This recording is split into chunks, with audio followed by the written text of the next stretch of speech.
Season 49, war number 5, and we are up against S-Law, and this time my team will be Iceman, Toad and Shocker. I will be sharing path 9 in section 1, sharing path 8 in section 2, and then I will be taking an Onslaught, Kate Bishop, Zemo and Bullseye miniboss, and that will be it for my war.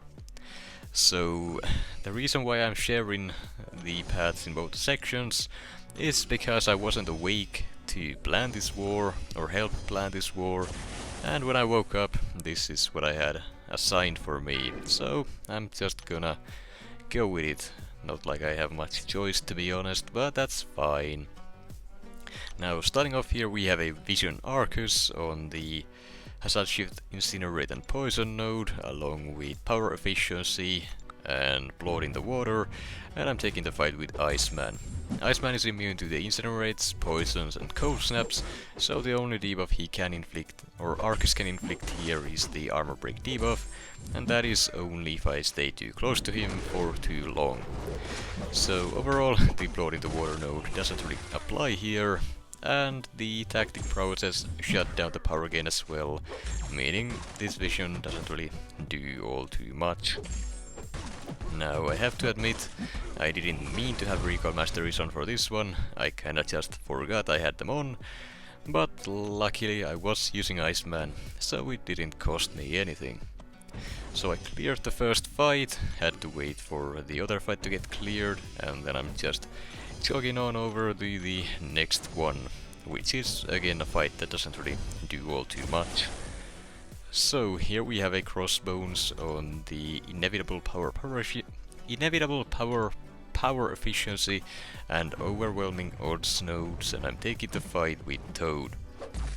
Again, Crossbones is a tactic champion, but so is Toad, so all I gotta do to handle the indestructibles is to just hit his block a few times to get those prowesses, and now he can't even shrug off my poisons or parry stuns. Admittedly, this fight would be easier if he could shrug off my poisons by himself, since against a skilled champion, when the opponent shrugs off those poisons, they have a chance to become passive, which deal a ton of damage. So, even though I don't have that going for me, every single time he dashes around, he will shrug one of them off, and it's the same deal. Passive poison, a ton of damage, and that's about it. Of course, I will be spamming some of my special ones to try to speed things up, though unfortunately I didn't really land a crit there. Could have finished the fight a few seconds earlier, but overall this fight is nothing special, and I'm pretty sure basically anyone could have taken that. Then, next up we have a fight that I hadn't taken before, but should go pretty well.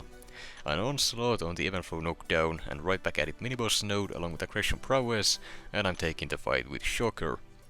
Now, I haven't really used this guy all too much recently, but I do know that he is a great option for Onslaught in general, and especially on this node, since, well, the special 2, you wanna use that anyways to charge up the big heavy attack to finish a fight off, and that just so happens to also knock down the defender, disabling the Ebb and Flow knockdown protection.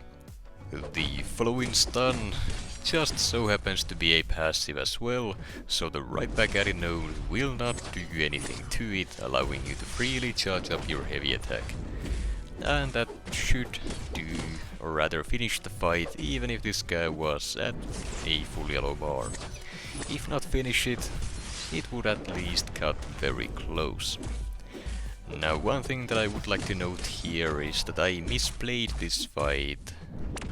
Not too badly, but enough that it is noticeable and something worth pointing out. And that is that I had completely missed a part of Shocker's Sig ability, which gives him 3 of those Vibro Shock charges whenever the opponent gains a prowess. And this node, having Aggression Prowess, it happens a lot. So instead of going for 2 special ones for ramp up, a single special one would have been enough, and this fight would have been done a while ago by now. But regardless, down he goes, and that heavy attack is always so satisfying to see. Unless you're on the receiving end of it for whatever reason. Now, while I swap boosts, I might as well mention that the reason why this video has more cuts than usual is because I was actually watching the Eurovision with my family while I was taking these fights.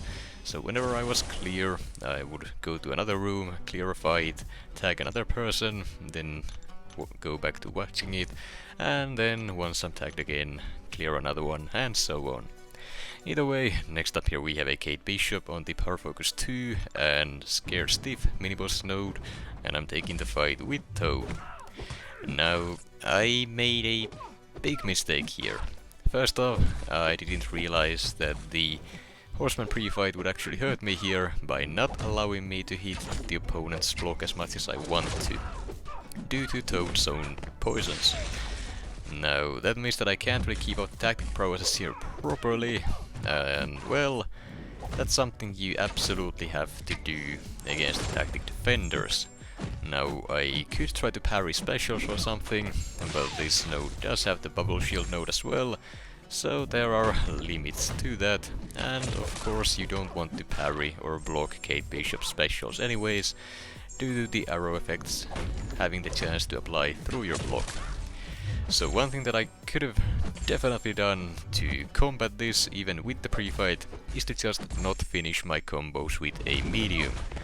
Only Toad's medium attack will inflict a poison, well, considering his basic attacks, unless you have that regeneration passive active, which I won't if I don't use the special one. So even though I am going unblockable all the time, that's honestly just a skill issue and a misplay on my part, which this time I will blame on the fact that I was taking these fights while I was not at home and while I was busy with something else. That said, I am somehow making it work, and even though this fight has been a disaster so far, she will go down without me dropping a death to it, which was nice. I was definitely sweating bullets taking this one. I wasn't even worried about it going in, but yeah, next time either no horseman until I'm done with that fight, or just, well, not do the second medium, so I wouldn't have to worry about the unblockable in the first place. Either way, the fight is done, and on to the next one.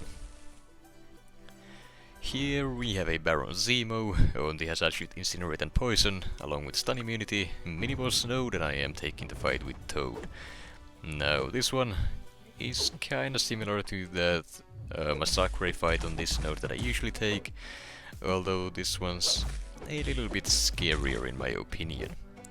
First off, I gotta watch for the cleanse charges, and I cannot throw my second medium if he only has a single cleanse left, because if I do, I will get rooted and bled to death, and I would like to avoid that.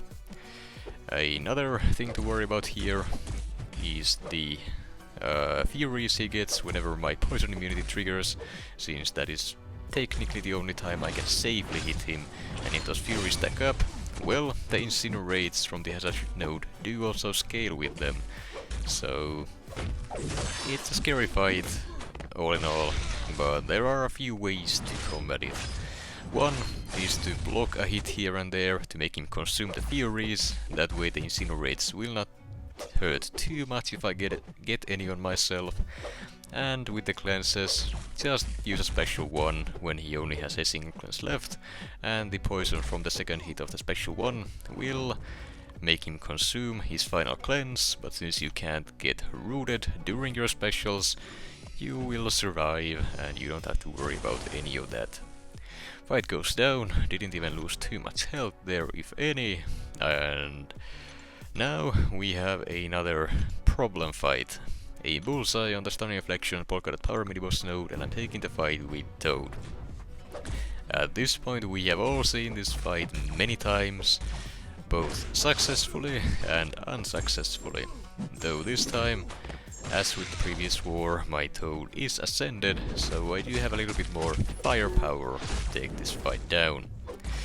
Also, looking at my past mistakes, my strat for this is, well, better than it was in the first few wars that I did this, but even then, it is kind of an RNG fight. I either die or I won't. It's basically a coin flip, but as long as I don't make any stupid mistakes, I'd say my chances are decent. Getting some special 1 crits here definitely helps, but as long as I can keep those poisons up, giving me power gain, and even hoping for some passive poisons whenever he dashes around, this fight goes down pretty quick, and that was a 137,000 crit on the second hit of that special 1, without even a full ramp up, so Toad definitely hits very hard, and well, I live to see another day. Yeah, I'm not even really sure what I just said. I kinda just spaced out for a moment. Hopefully what I said makes sense. I'm not gonna redo that. Either way, that's it for this war. As for the results, we did end up winning the war 12-7. Which isn't great, to be honest. 7 deaths is a little bit too many, but at least we won the war, so at least we got that going for us.